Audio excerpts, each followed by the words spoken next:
अमेरिकी राष्ट्रपति Barack Obama ने कहा कि बशर अल असद के सत्ता छोड़े बिना सीरियाई गृह युद्ध का अंत नहीं हो सकता। ओबामा ने असद के बड़े समर्थक रूसी राष्ट्रपति व्लादिमीर पुतिन से मिलने के एक दिन बाद कहा कि मुझे असद के सत्ता में रहते हुए सीरियाई गृह युद्ध के अंत होने की कोई संभावना नहीं दिखाई दे रही है। साथ ही ओबामा ने मैं ऐसी स्थिति की संभावना नहीं देख सकता जिसमें असद के सत्ता में रहते हुए सीरिया में गृह युद्ध खत्म हो सके।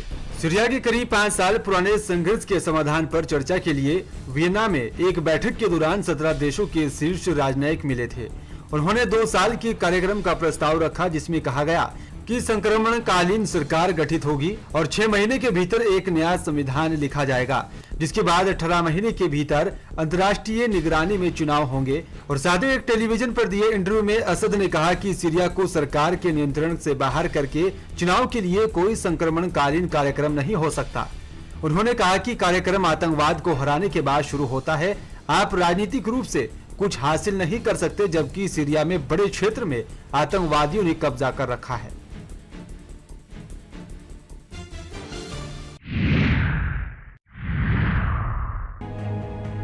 माफिया सरगना छोटा राजन को 14 दिन की न्यायिक हिरासत में कड़ी सुरक्षा कहे जाने वाली तिहाड़ जेल भेज दिया है।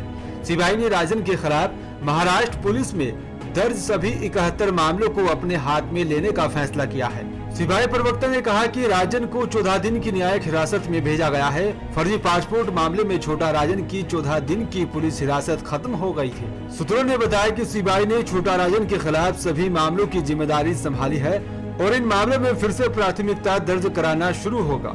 राजन को पासपोर्ट मामले में सीबीआई हिरासत में सौंपा गया था। आपको बता दें, दाऊद इब्राहिम के करीब रहे राजन के खिलाफ दिल्ली और मुंबई में हत्या, वसूली और मादक पदार्थ तस्करी के 70 से अधिक मामले दर्ज हैं।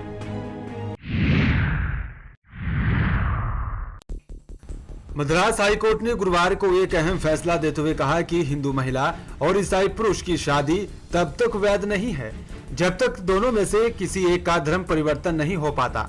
कोर्ट ने यह फैसला महिला के परिजनों द्वारा दायर याचिका पर दिया है।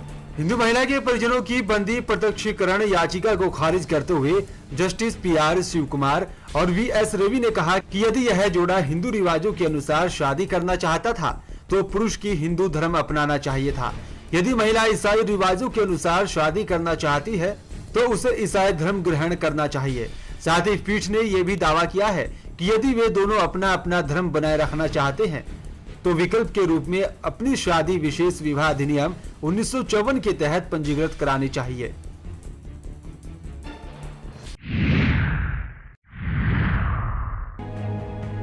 दुनिया भर में दालों और तिलहन के उत्पादन में आई भारी गिरावट से घरेलू बाजार पर पड़े असर से चिंतित सरकार ने इन प्रमुख कृषि की बुआई को बढ़ावा देने के लिए समर्पित कार्यक्रम शुरू करने की दिशा में एक नई पहल की है। महाराष्ट्र के कृषि मंत्री एकनाथ खड़से ने कहा कि प्रधानमंत्री नरेंद्र मोदी ने इस दिशा में विशेष कार्यक्रम शुरू करने की पहल की है। उन्होंने कहा कि सभी राज्यों के कृषि मंत्रियों की 24 और 25 नवंबर को होने वाली संयुक्त बैठक में दाल और तिलहन का उत्पादन बढ़ाने की 2 योजनाओं की शुरुआत की जा सकती है, जिनमें केंद्र सरकार का सहयोग होगा। खड़से के मुताबिक दुनिया में केवल 30% देश की दाल और तिलहन का उत्पादन करते हैं, जबकि अन्य सभी केवल उपभोक्ता हैं। उन्होंने कहा कि पिछले 5 से 6 सालों के दौरान प्राकृतिक आपदाओं और अन्य वजह के चलते दालों का उत्पादन में काफी कमी आई है। मांग और आपूर्ति के नियम के मुताबिक उत्पादन कम होने की वजह से दालों के दाम बढ़े हैं और त्योहारों के मौसम में इसमें काफी तेजी आई है। लगातार बढ़ती महंगाई से आम जनता परेशान है। लगातार दालों के दाम आसमान छू रहे हैं और इसका सीधा असर आम जनता पर पड़ रहा है। लेकिन एक बार फिर केंद्र सरकार ने नई पहल करने की शुरुआत की है।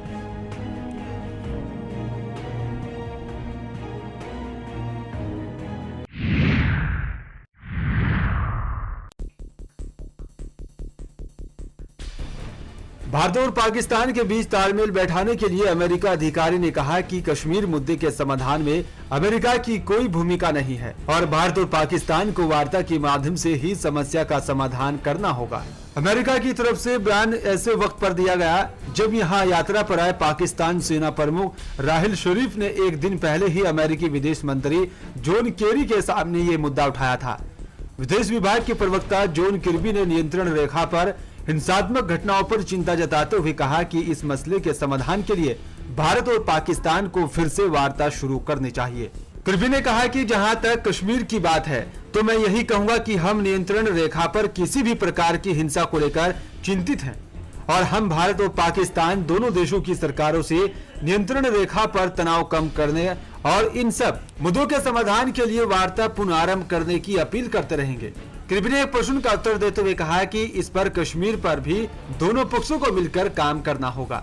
शरीफ ने विदेश मंत्रालय में फॉगी बॉटन मुख्यालय में कल कैरी से मुलाकात की थी और सुरक्षा संबंधी मामलों और अफगानिस्तान शांति वार्ता पर केंद्रित अपनी इस बैठक में कश्मीर का मुद्दा भी उठाया था।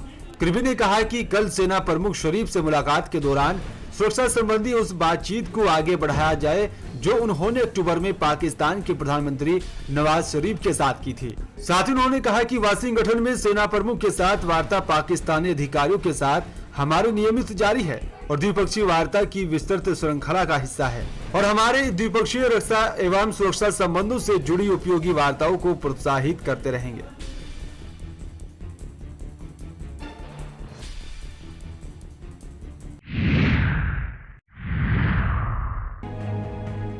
तमिलनाडु में मूसलाधार बारिश के कारण अब तक कम से कम 100 लोगों की मौत हो चुकी है। मृतकों की संख्या अभी और भी बढ़ सकती है।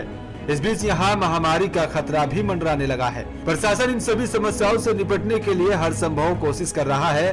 बारिश होने का सिलसिला लगातार जारी है, जिसके बाद लोग जल भराव वाले इलाकों में महामारी फैलने की आशंका से सहमे हुए हैं। रिहायशी इलाकों में बारिश का पानी जमा हो गया है, जिसमें ऊंचाई वाले इलाकों में पानी घटने से आए कूड़े स्वास्थ्य के लिए समस्या बन गया है। कई इलाकों में पीने का पानी दूषित हो गया है, जिसमें बीमारियों का खतरा और भी बढ़ सकता है। कांचीपुरम जिले के लोगों का कहना है कि पानी के उतरने में 2 दिन का समय और भी लग सकता है। राज्य सरकार हालांकि आधिकारिक तौर पर मौतों की संख्या पर चुप्पी साधे हुए है।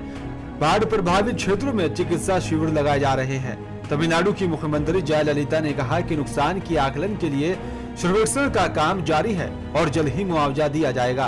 अधिकारियों ने कहा कि सरकार का ध्यान जलभराव वाले इलाकों से लोगों को बचाना है, जिसके बाद जमा पानी को पंप से बाहर निकाल दिया जाएगा। तमिलनाडु के निचले जिलों में हजारों लोगों के प्राण के लिए मजबूर होना पड़ रहा है, जबकि 69,000 से अधिक लोग बारिश से प्रभावित क्षेत्रों में रहते शिविर में शरण ले रखी है। सीएम ने कहा कि कांचीपुरम जिले में 34,000 से अधिक लोग 116 शिविरों में हैं। उनके मुताबिक पुलिस को जलभराव वाले इलाकों में घरों पर नजर रखने के लिए कहा गया है, जहां से लोग सुरक्षित जगह जाना चाहेंगे। मुख्यमंत्री ने कहा कि तिरुवल्लुर जिले में झीलों में आई दरारों को दुरुस्त करने के लिए जोर शोर से काम चल रहा है।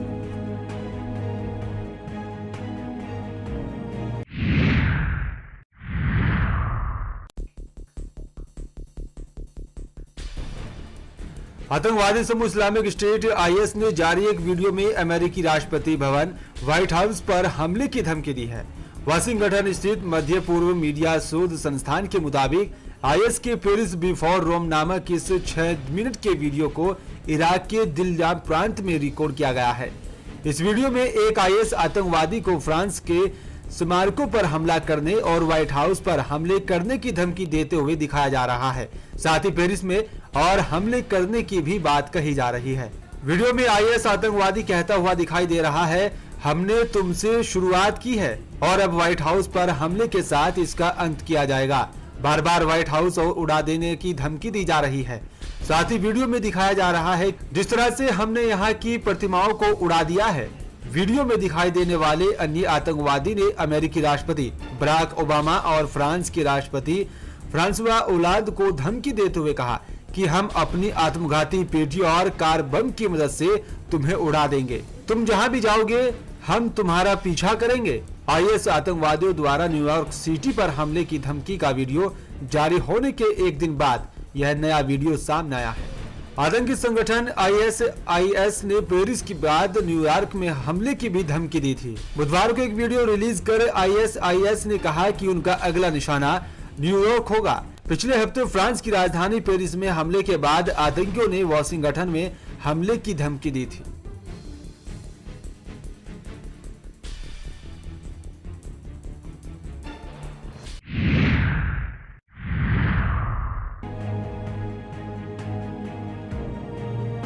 गाय का वध करने वालों को भारत का सबसे बड़ा दुश्मन बताते हुए उत्तराखंड के मुख्यमंत्री हरीश रावत ने कहा कि ऐसे लोगों को भारत में रहने का कोई अधिकार नहीं है।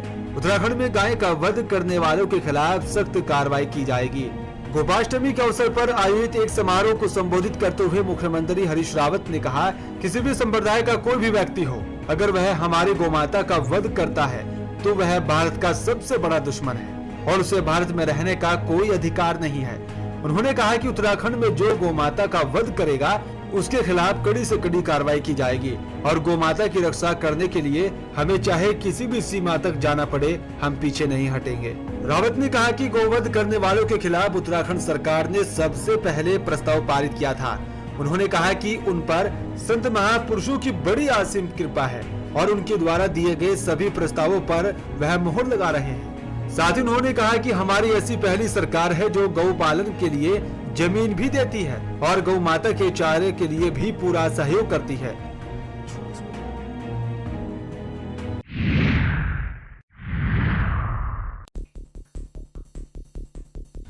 यूपी के कैबिनेट मंत्री आजम खान ने एक बार फिर विवादित बयान देकर सुर्खियों में हैं।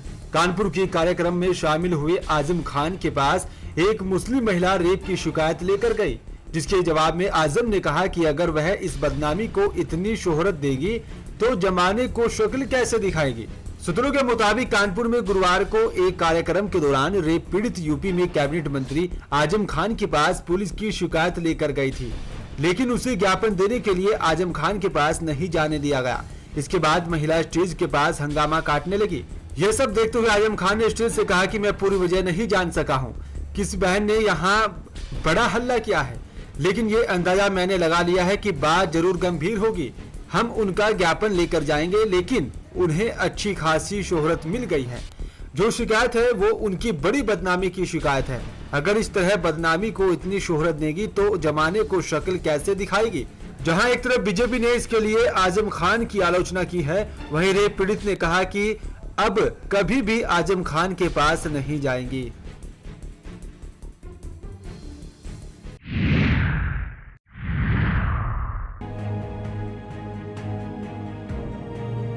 कश्मीर में एक बार फिर आतंकियों ने हमला किया है। आतंकियों ने साउथ कश्मीर के पंपोर इलाके में सीआरपीएफ कैंप पर ग्रेनेड से हमला कर दिया है। आतंकियों के इस हमले में 4 लोगों के घायल होने की खबर है। सुरक्षा बल पूरे इलाके में सर्च ऑपरेशन चला रहे हैं। जम्मू कश्मीर में एक बार फिर आतंकियों ने सुरक्षा बलों के ठिकाने को निशाना बनाया। यहाँ दक्षिण की ओर पंपोर में सीआरपीएफ का कैंप है। आतंकियों ने इस कैंप पर ग्रेनेड से हमला कर दिया। तेज धमाके हुए तो सुरक्षा बलों ने भी मोर्चा संभाल लिया और जमकर आतंकियों का सामना किया।